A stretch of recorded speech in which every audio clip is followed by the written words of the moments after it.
You are watching TFI. Greetings, salutations, welcome to TFI, where today, 3rd of October, marks the date that HTC begins shipping out their new Vive Cosmos to us normal people who put in a pre-order and bought it. Mine's just arrived and I'm super excited to get it opened up and take a look at it, and that's what today's all about. It's not a review, it's not worse than watching a review from somebody who's clearly not spent enough time with the product to form a decent opinion. My Rift S, loved it when I first got it, but after prolonged time with it, it was intolerable and insufferable, and I'm hoping that the Vive Cosmos rights a lot of the wrongs from the Rift S. So this is my 4th VR headset in the house. I've got the original Rift, the original Vive, the Rift S, and now I've got the Vive Cosmos. I'm hoping this is going to be as close to perfect as I need it to be. Enough for the waffling, mate, let's take a look at it. But before that, this video's brought to you by and Adobe Premiere Pro, because I made it, but it's proudly sponsored by nordvpn.org/TFICAD. And NordVPN is what I personally use on all my systems at home for data privacy and whilst travelling for an extra layer of security. It's especially useful if you're working on anything cloud-based like Fusion 360, cloud storage, web-based ERP, Office 365, anything sensitive that you need to keep super locked down and private.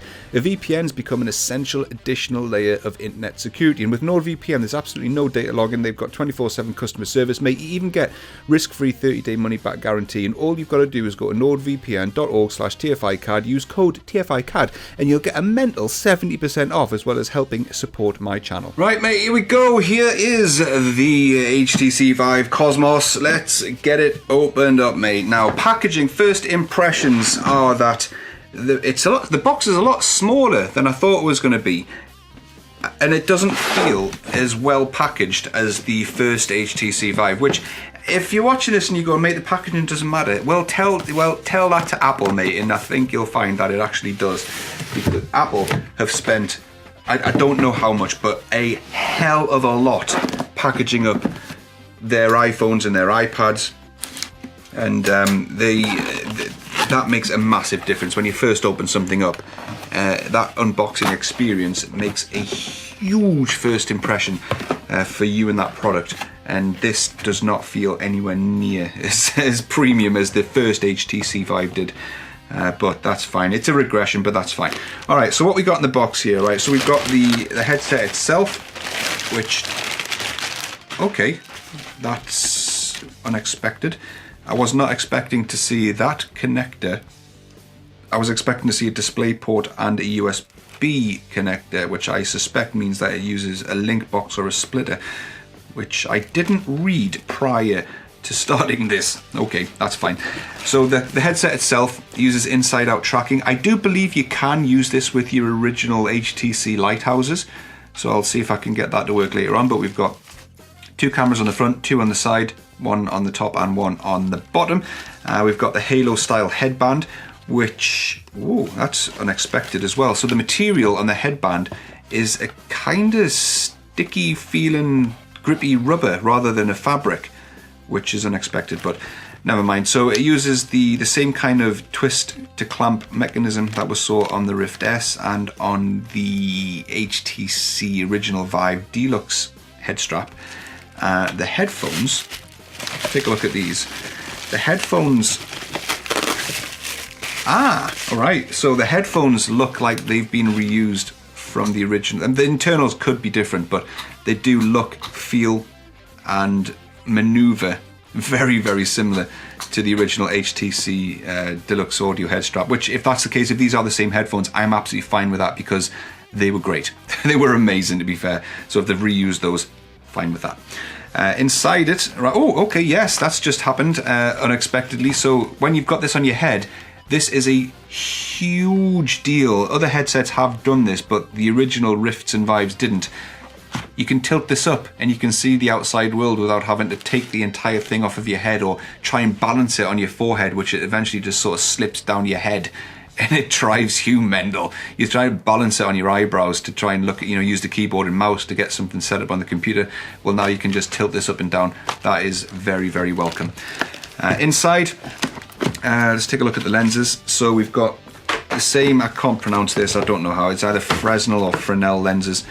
but we've got a higher resolution display. They are apparently 2880 by 1700 combined resolution, which is, they say, an 88% increase over the original Vive. All new LCD panels, which means that we're going to get a reduced, the screen door effect, where you can actually see the pixels in front of your eyes. Looks like you're looking through a screen door, but we're still going to get that sort of God ray effect on these lenses because they are concentric ringed lenses.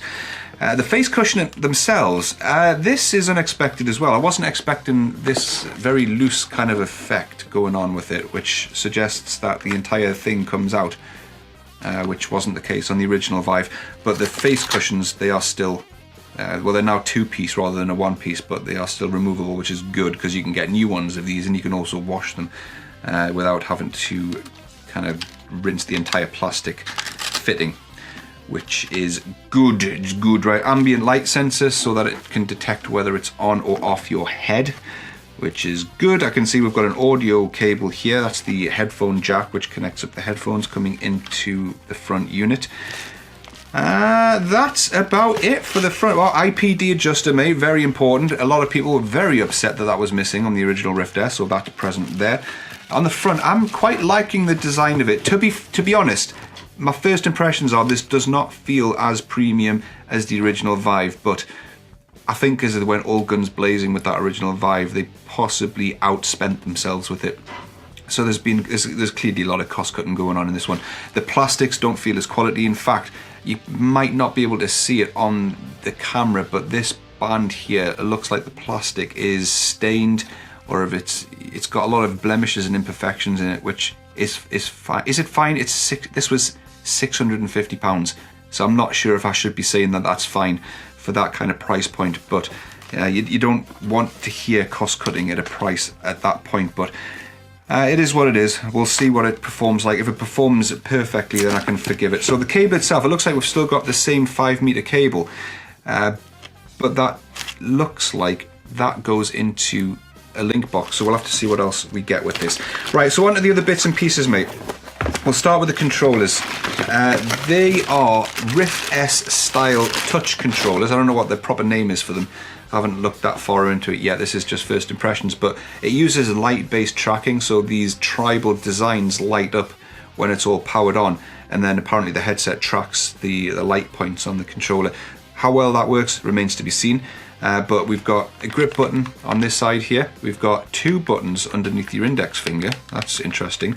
They definitely don't feel as premium as the ones. The one buttons felt reassuring and smoother than these. These feel very, very cheap, if I'm honest, on first impressions anyway.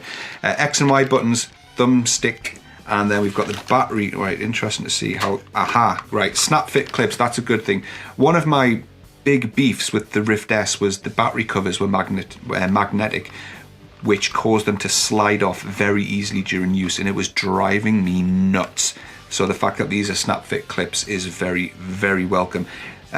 Interesting as well, both controllers take 2 AA batteries, so I don't know if that's an indication of how much power these things draw, or if it's to give you longer battery life overall.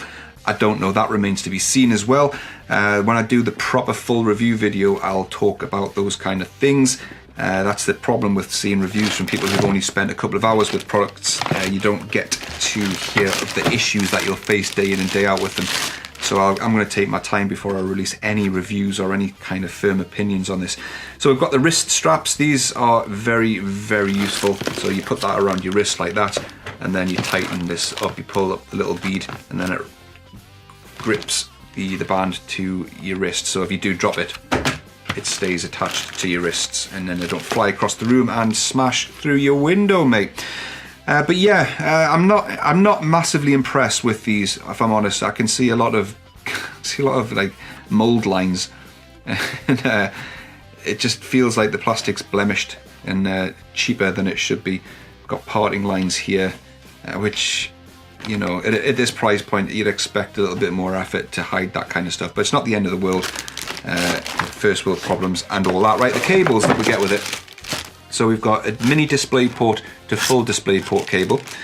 No point in opening that up.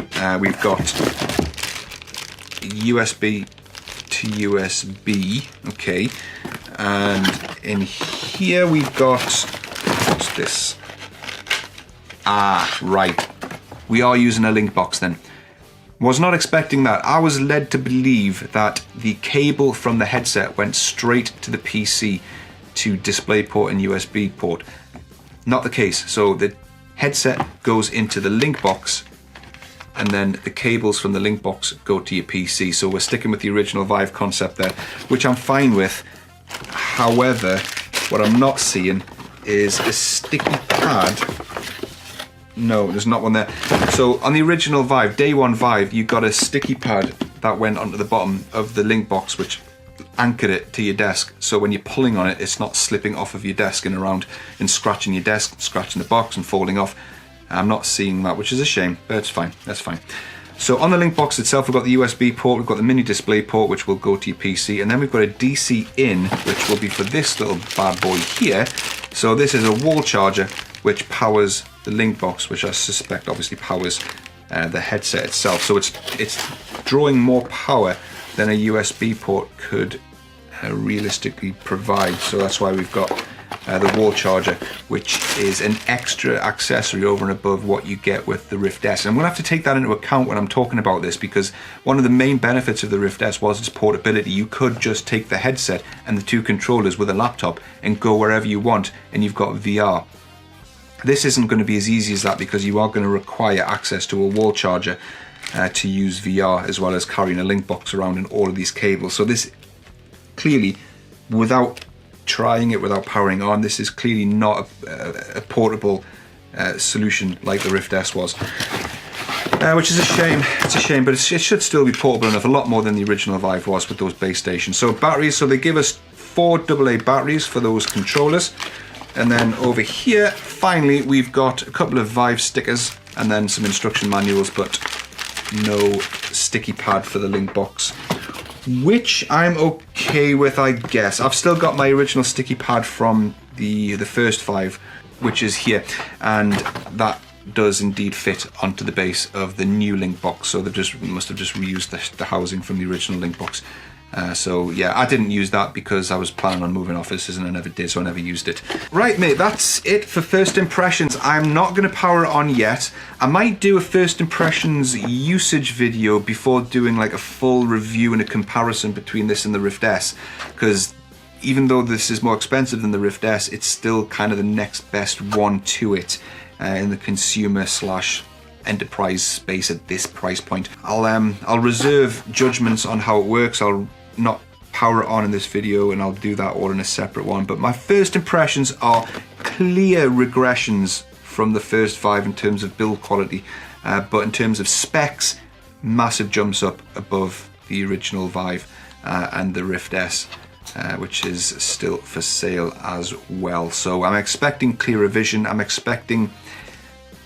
don't know what to expect with comfort with this weird kind of rubber pad that they've got going on here. Face cushions seem to be pretty consistent with the first Vive. It's that same sort of velour style cloth foam, cloth covered foam anyway.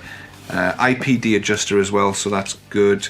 And then everything else, yeah, I'm not sure if this front panel removes. There was talk originally of the Vive Cosmos being tetherable to a phone, if that's even a word, but I don't see any buttons to unlatch this front panel off, so I don't know if that's a thing right now. So okay, mate, thanks very much for watching this. That's my first impressions of receiving the Vive Cosmos. Super excited to power it up and get it used, to see how it works, to see how clear it is, to see what the sound's like, to see what the controllers are like, and then I'll start knocking out some content on this in the near future, with a full review probably coming within a week or two after heavy usage. So get subscribed if you want to see that.